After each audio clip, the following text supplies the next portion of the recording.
हाय दोस्तों, मैं राजीव मिश्रा आप सबके अपने YouTube चैनल एक्सीलेंट क्लासेस भी स्वतंत्र में हार्दिक स्वागत करते हैं। उम्मीद करते हैं आप लोग अच्छे होंगे, स्वस्थ होंगे। और हम पहले टॉपिक में बात किए थे, संपूर्ण सिलेबस पे एक विस्तृत चर्चा हुई थी। और हमारा जो नेक्स्ट टॉपिक है वो टॉपिक हमारा क्या है, हम सबसे पहले जानेंगे शिक्षा शब्द की उत्पत्ति कहाँ से हुई और शिक्षा शब्द की परिभाषा, अवधारणा और वर्तमान समय में शिक्षा को किस प्रकार से प्रयोग किया जाता है, इसको हम जानेंगे। तो आइए आगे बढ़ते हैं। तो सबसे पहला टॉपिक जो इसमें है, पहली लाइन जो हेडिंग होगी इसमें, तो शिक्षा शब्द की उत्पत्ति, राइटिंग बहुत बढ़िया हमारी नहीं है, फिर भी आप लोग समझ जाइएगा। उत्पत्ति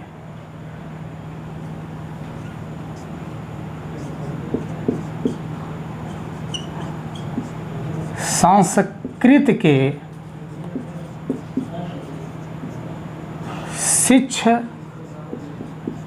धातु में आ प्रत्यय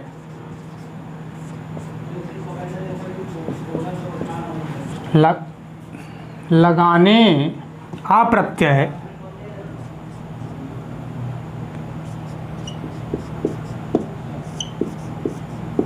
से बना है। तो शिक्षा शब्द की उत्पत्ति संस्कृत के शिक्ष धातु में आ प्रत्यय लगाने से बना है। ये हमारा क्लियर हुआ। मीन शिक्षा शब्द कहाँ से, संस्कृत की भाषा शिक्ष धातु में आ प्रत्यय लगाने से बना है। इसमें दूसरी टॉपिक हम लिखेंगे कि शिक्षा जो शब्द है, इसका शब्द का अर्थ क्या है, ठीक है ना। तो इसका अर्थ यह है, लिख देते हैं हम शिक्षा शब्द का अर्थ।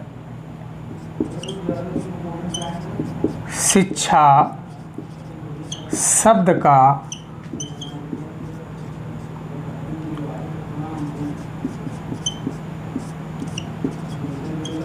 अर्थ होगा, क्या होगा,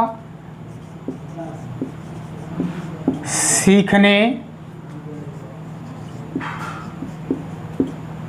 सिखाने की प्रक्रिया।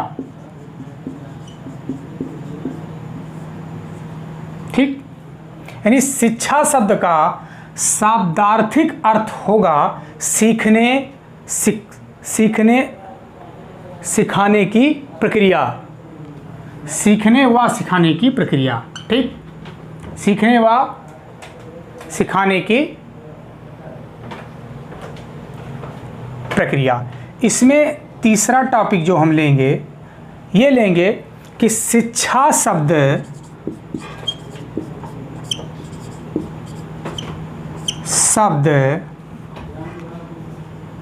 इंग्लिश के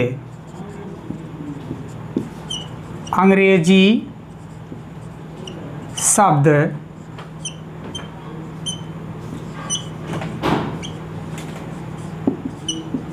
एजुकेशन का हिंदी रूपांतरण है।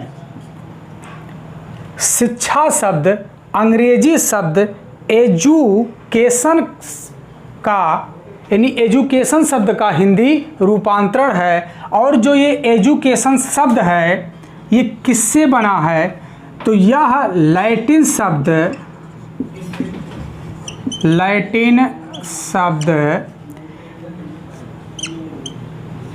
एडुकेटम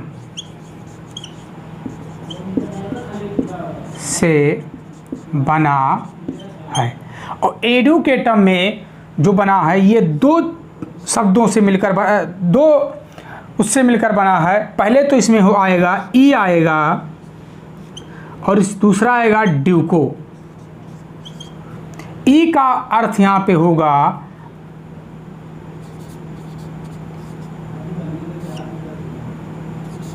अंदर से, और ड्यूको का अर्थ होगा आगे की ओर बढ़ाना। ठीक, ई का अर्थ होगा अंदर से और आगे का अर्थ होगा बढ़ाना। ठीक है, तो एजुकेटन शब्द जो है ये किसका शब्द है? लैटिन शब्द है, समझने। और ये इसमें ये ई और ड्यूको से मिलकर बना है एडुकेटम, जिसमें ई का अर्थ होगा अंदर से और ड्यूको का अर्थ होगा आगे की ओर बढ़ाना। अर्थात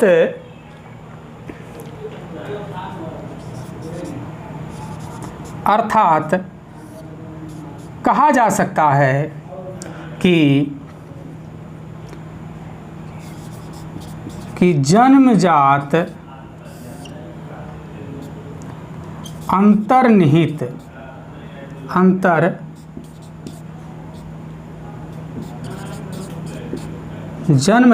अंतर्निहित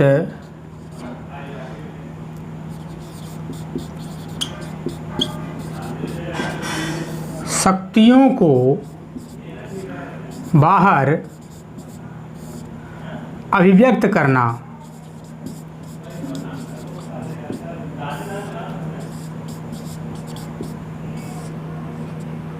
शिक्षा है। क्या है?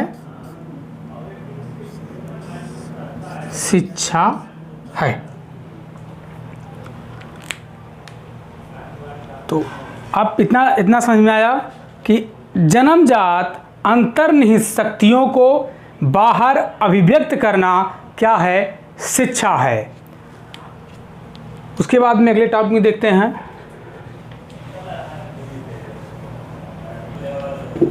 जी यहाँ देखिए आगे कि प्रयोग, क्या देखेंगे आप? प्रयोग।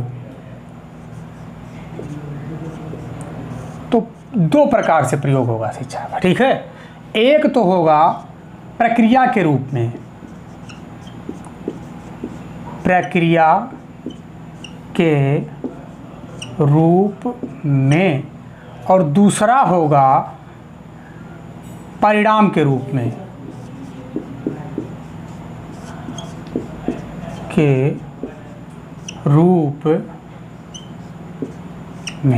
ठीक है। तो इतना जाने हम। उसके बाद में हम बात करते हैं इसके परिभाषा की बात करेंगे, उसके बाद में हम फिर शिक्षा की अवधारणा की बात करेंगे, ठीक है ना। तो परिभाषा जो दो तीन दिया है, जो हम उसको जान लेते हैं। और वो पहला जो दिया हमारा परिभाषा है, जो पूछता है, जो मतलब आता है एग्जाम में,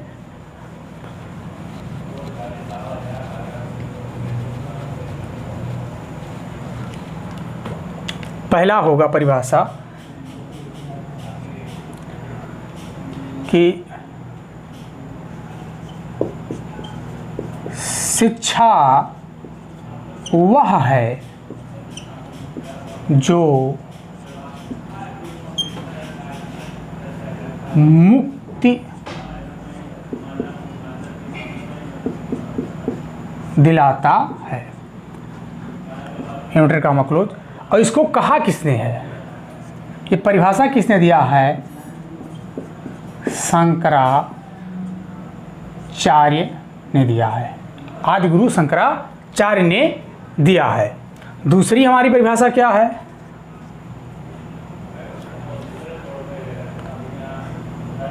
दूसरी है कि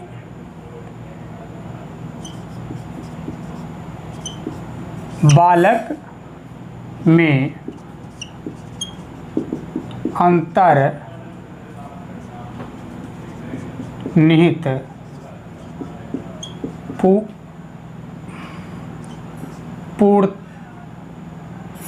पूर्णतः का, बालक में अंतर्निहित पूर्णता को अभिव्यक्त करना।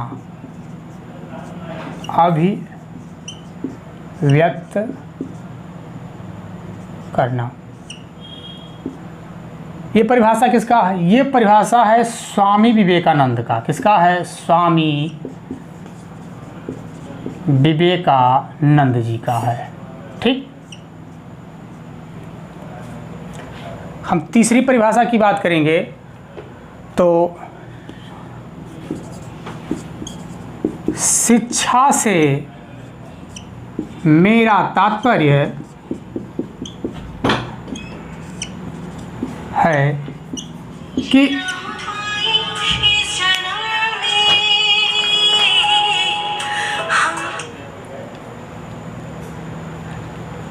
शिक्षा से मेरा तात्पर्य है कि बालक या मनुष्य, कोष्ठक में कर लेते हैं, शारीरिक,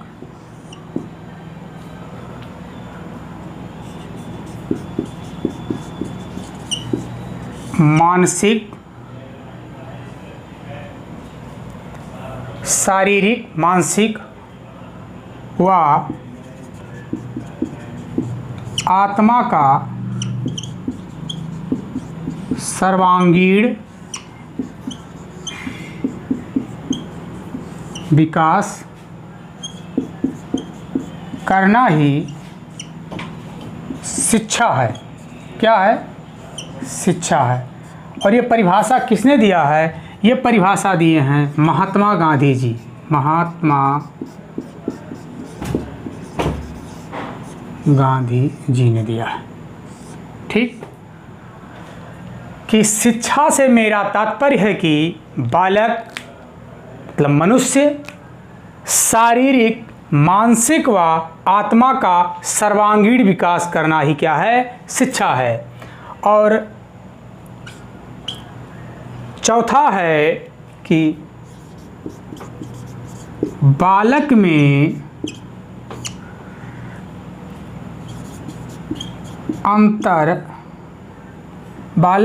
अंतर निहित सर्वमान्य विचार। बालक में अंतर्निहित सर्वमान्य विचार जो विलुप्त हैं उसे बाहर प्रकट करना।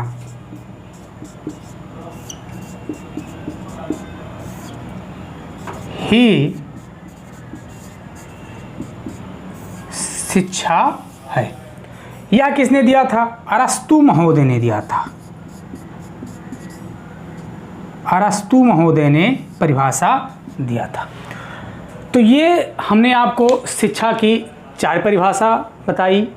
Number 1, number 2, number 3, number 4। शिक्षा वह है जो मुक्ति दिलाता है। किसने कहा? शंकराचार्य महोदय ने कहा। यानी आप इसका कोटेशन याद रखिएगा कि मुक्ति शब्द जो है ना, ये धार्मिक शब्द में कुछ आ जाता है। ठीक है, और शंकराचार्य महोदय जी जो हैं वो धर्म के बहुत बड़े प्रकांड विद्वान हैं। और दूसरे परिभाषा में देखते हैं अंतर्निहित पूर्णता को अव्यक्त करना।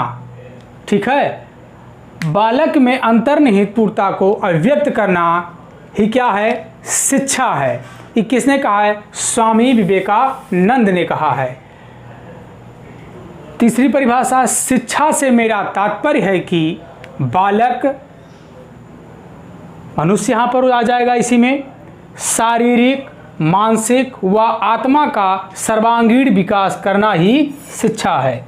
और चौथा टॉपिक है बालक में अंतर्निहित सर्वमान्य विचार जो विलुप्त हैं उसे बाहर प्रकट करना ही शिक्षा है। ये अरस्तु महोदय ने कहा है।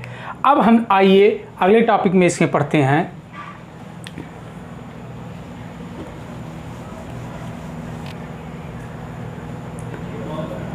अब इसमें हम देखेंगे शिक्षा की अवधारणा। ठीक है, शिक्षा की अवधारणा।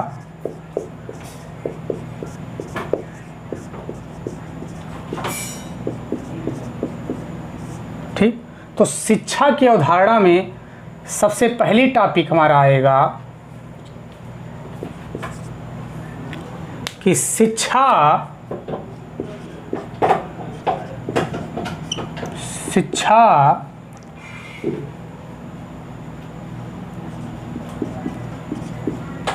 बालक के विकास में अत्यंत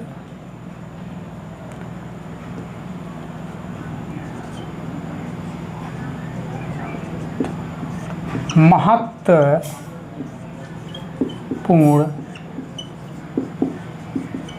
भूमिका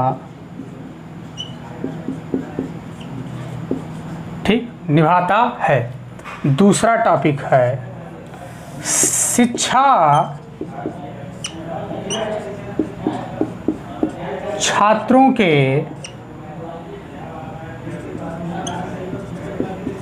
व्यवहार परिमार्जन का साधन है। नंबर 3,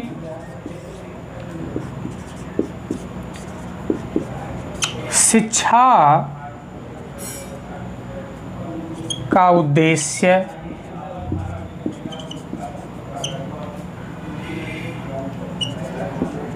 छात्रों के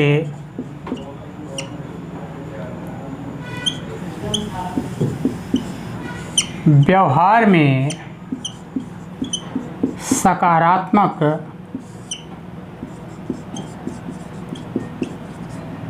परिवर्तन करना है। चौथा टॉपिक जो हम देखेंगे, शिक्षा सतत एवं जीवन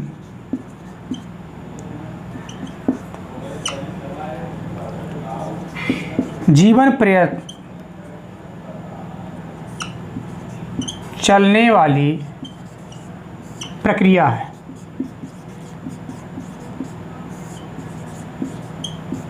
ठीक, शिक्षा कैसी है? सतत एवं जीवन पर्यंत चलने वाली प्रक्रिया है। आगे हम देखते हैं इसी में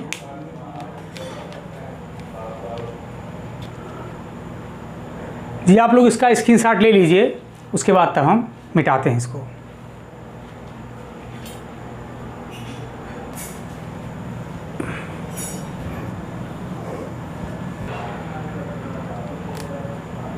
आइए दूसरा टॉपिक देखते हैं। शिक्षा की अवधारणा हमारी हो गई।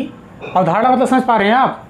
क्या मतलब उससे था कि शिक्षा क्या है। ठीक है, अब शिक्षा क्यों जरूरी है बात करेंगे। शिक्षा क्यों के संदर्भ में देखेंगे हम। शिक्षा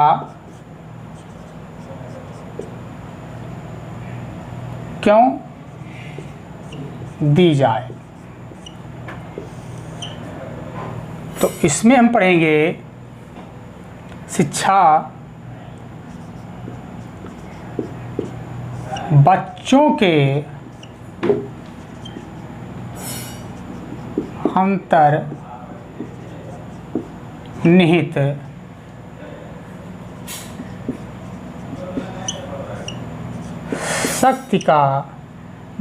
के अंतर्निहित शक्ति का सर्वांगीण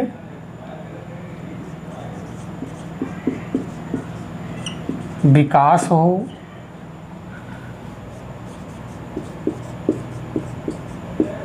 जिससे वह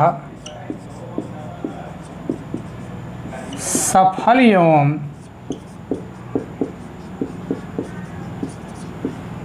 सामाजिक प्राणी बन सके। ठीक, शिक्षा क्यों दी जानी चाहिए? बच्चों के अंतर्निहित शक्ति नहीं, या शक्तियों कर लीजिए, शक्तियों का सर्वांगीण विकास हो, जिससे वह सफल एवं सामाजिक प्राणी बन सके। अब बात करते हैं शिक्षा कैसी होनी चाहिए। ये तो हो गया क्यों देनी चाहिए, फिर बात करेंगे शिक्षा कैसे दी जाए। तो ये जानिए आप लोग कि देने के 3 माध्यम हैं, ठीक है ना। पहला जो शिक्षा देने का माध्यम है औपचारिक शिक्षा जिसे कहते हैं, औपचारिक शिक्षा। दूसरा हमारा है अनौपचारिक शिक्षा, अनौपचारिक शिक्षा। और तीसरा हमारा है निरौपचारिक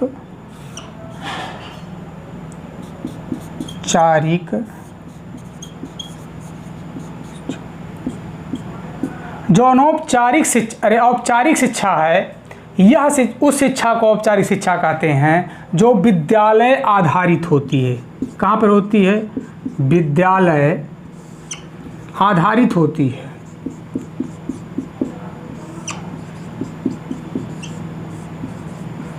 इसका मतलब ये हुआ कि वह शिक्षा जिसमें बालक विद्यालय जाता है और वो अपने शिक्षक के सम्मुख प्रत्यक्ष रूप से अध्ययन करता है, तो ये कैसी शिक्षा होगी? औपचारिक शिक्षा होगी।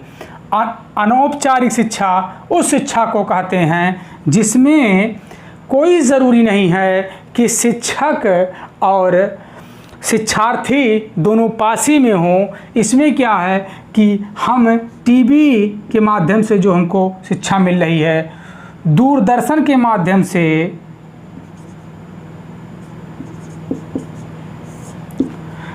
जो यूट्यूब चैनल चल रहे हैं कई, उनके माध्यम से, जैसे वाईफाई स्टडी, तमाम तरह के चैनल हैं, आप लोग जानते ही हैं। जैसे हमारा ही चैनल है एक्सीलेंट,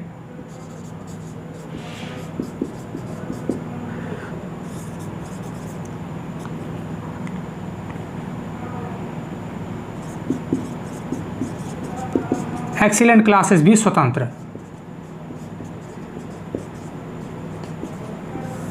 ठीक, तो इनके माध्यम से जो शिक्षा दी जाती है वो कैसी शिक्षा है? अनौपचारिक शिक्षा है। और निरौपचारिक शिक्षा उस शिक्षा को कहते हैं जिसमें शिक्षक की कोई भूमिका नहीं होती है और इसमें जैसे पत्र, पत्रिकाएं, ये सब जो के माध्यम से शिक्षा प्राप्त की जाती है उसे क्या कहते हैं? निरौपचारिक शिक्षा कहते हैं। तो ये शिक्षा में पहला आया शिक्षा की अवधारणा, मीन्स क्या, शिक्षा क्या चीज़ है, हमने वो जाना। फिर दूसरा जाना शिक्षा क्यों दी जाए। उसके बाद में हमने तीसरा टॉपिक जाना शिक्षा कैसी दी जाए हमने जाना। और हम अगला टॉपिक जान रहे हैं जो शिक्षा का वर्तमान में जो है उद्देश्य क्या है। ठीक है, तो आप लोग इसका स्क्रीनशॉट ले लीजिए, फिर हम आगे इसको मिटाते आगे बढ़ते हैं। चलिए देखते हैं वर्तमान में शिक्षा का उद्देश्य, यानी वर्तमान में जो हमारी शिक्षा व्यवस्था है, वर्तमान में शिक्षा का उद्देश्य। तो वर्तमान में शिक्षा का उद्देश्य है क्या है, आइए देखते हैं।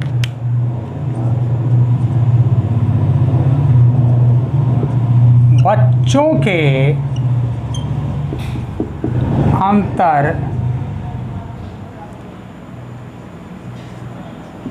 अंतर्निहित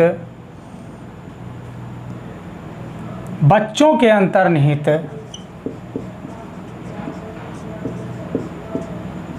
शक्तियों का विकास करना, जिससे वे सफल एवं सामाजिक प्राणी बन सकें। पहला,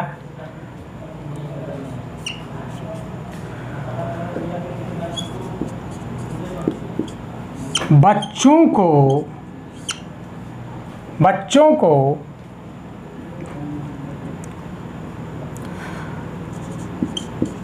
इस योग्य बनाना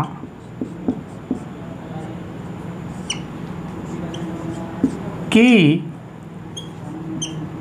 बच्चों को इस योग्य बनाना कि वे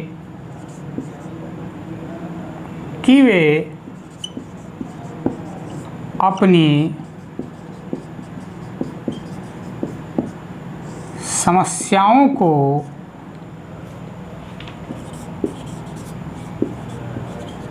सुलभ कर पाएँ। अब यहाँ ध्यान देने की ज़रूरत है कि हमने लिखाया यहाँ पे शब्द अंतर्निहित शक्तियाँ।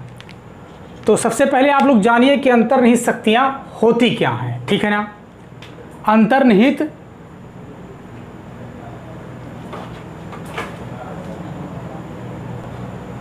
बच्चों के अंतर्निहित शक्तियों, देखिए यहाँ पर एक शब्द छूट गया हमारा, शक्तियों का ये क्या छूटा, सर्वांगीण विकास करना, सर्वांगीण, ठीक, सर्वांगीण विकास करना जिससे वे सफल एवं सामाजिक प्राणी बन सकें। और दूसरा है बच्चों को इस योग्य बनाना कि वे अपनी समस्याओं को सुलभ कर पाएँ, यानी उसे सॉल्व कर पाएँ। तो इसमें जो हमारा शब्द आया है अंतर्निहित शक्तियाँ का मतलब होता है, तो पहले जानते हैं अंतर्निहित शक्तियाँ। तो यहाँ पे ये जानिए कि अंतर्निहित शक्तियाँ उन शक्तियों को कहते हैं जो बालक के अंदर पहले से ही विद्यमान हैं। जैसे बालक के लिए यहाँ पर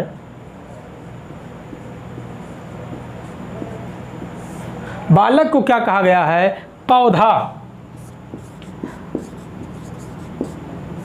और शिक्षक क्या होगा, शिक्षक होगा सुगम कर्ता। शिक्षक क्या होगा, सुगम कर्ता होगा। सुगम कर्ता क्या, बालक के विकास में सहायता करना, यानी बालक के विकास में शिक्षक की क्या भूमिका होती है कि उसके विकास में सहायता करना, ठीक है। तो ये हमारा टॉपिक ये कंप्लीट हुआ। उसके बाद में इसमें जो सर्वांगीण विकास है, सर्वांगीण विकास को हम देखते हैं। पहले आप लोग स्क्रीनशॉट ले लीजिए इसका, उसके बाद हम स्क्रीनशॉट उसकी सर्वांगीण विकास की बात करते हैं। चलिए, हो गया।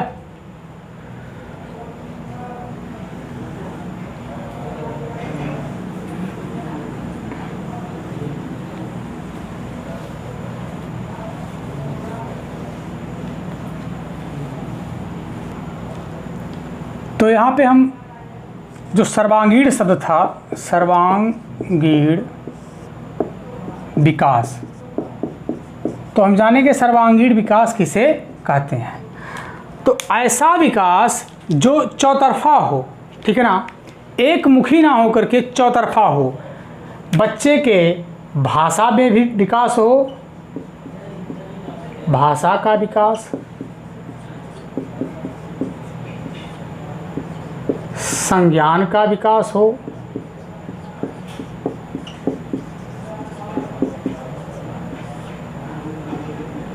जिसमें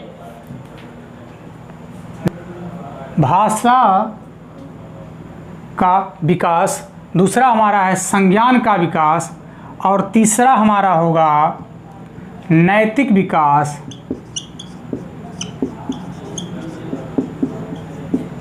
चौथा होगा सामाजिक विकास, और इसमें अगला होगा संवेगात्मक विकास,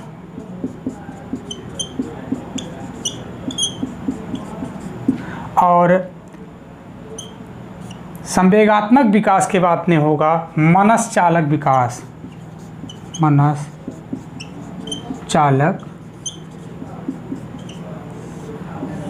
यानी ये कहने का सर्वांगीण विकास का है कि बच्चे के भाषा में भी विकास होनी चाहिए, उसके ज्ञान में भी विकास होना चाहिए, ज्ञान मतलब बुद्धि में विकास होनी चाहिए, नैतिक विकास होनी चाहिए, यानी कि उसके चरित्र में भी विकास होना चाहिए, चारित्रिक विकास होना चाहिए, सामाजिक विकास होना चाहिए, और संवेगात्मक विकास होना चाहिए, और मनसचालक विकास होना चाहिए। संवेगात्मक का मतलब यहाँ पे है भाव प्रबंधन से है, और मनसचालक का संबंध है कि शारीरिक अंगों में समन्वय स्थापित करना। तो ये हमारा हो गया सर्वांगीण विकास हो गया। और उसी में था कि सफल एवं सामाजिक प्राणी। तो सफल एवं सामाजिक प्राणी किसे कहते हैं हम उसको जानते हैं, तो इसको हम आप लोग स्टार्ट ले लीजिए, उसके बाद हम उसको बताते हैं।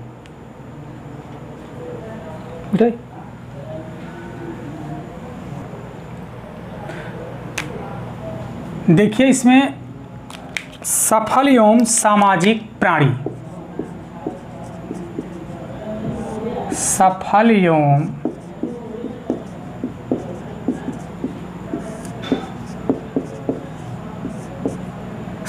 एवं सामाजिक प्राणी कहते किसे हैं?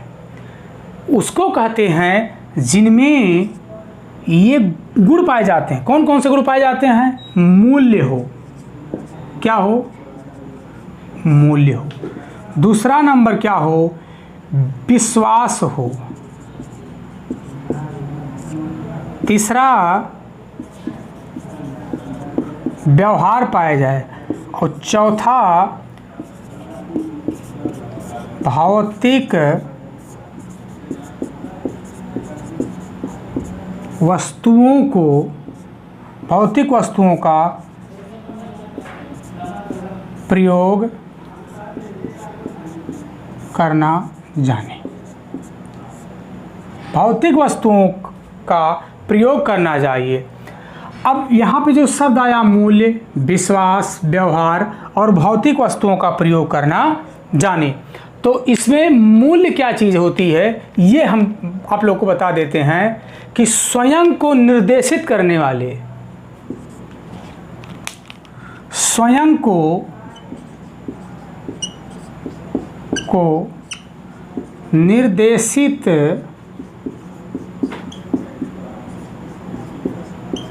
करने वाले नियमों का संग्रह, ये क्या होता है? मूल्य होते हैं। विश्वास मतलब होता है कि ये कैसा हो? विधायक हो, जिस पे विश्वास कैसे किया जाता है? जो वैज्ञानिक तथ्य के अनुसार हो, ठीक है ना। विश्वास जिस पे किया, जिस पर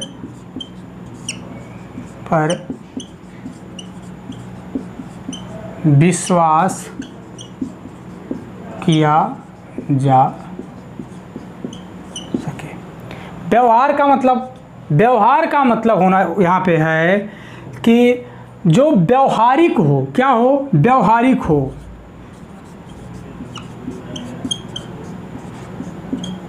व्यवहारिक हो और भौतिक वस्तुओं का प्रयोग करना जाने। कैसा प्रयोग करना? सही तरीके से। कैसा? सही तरीके से। जो हमारी भौतिक वस्तुएं हैं, जैसे खान पीन की सामान हुआ, या फिर हमारी जो कपड़ा हुए, या कापी कलम किताब हुआ, ये सब चीज़ों को सही तरीके से कैसा प्रयोग करना है, इन सब चीज़ों को वो जाने। तो सफल एवं सामाजिक प्राणी उसको कहेंगे जिसमें ये चारों गुण विद्यमान हों उसी को हम सफल एवं सामाजिक प्राणी कहेंगे। और इसी के साथ हमारा शिक्षा का जो टॉपिक है ये ख़त्म हो रहा है और इसके बाद अगला टॉपिक हम बात करेंगे मनोविज्ञान पे, जो आप लोगों को अगले क्लास में प्रोवाइड किया जाएगा। क्योंकि क्लास बहुत बड़ा हो जाएगा, ठीक है, मुझे तो लगा था कि बता देंगे उसी में, लेकिन बड़ा हो जाएगा, ठीक है ना, तो अब उसको बाद में ही रखते हैं, ठीक है। तो धन्यवाद और उम्मीद है आप लोग अच्छे होंगे, स्वस्थ होंगे। Thank you everyone.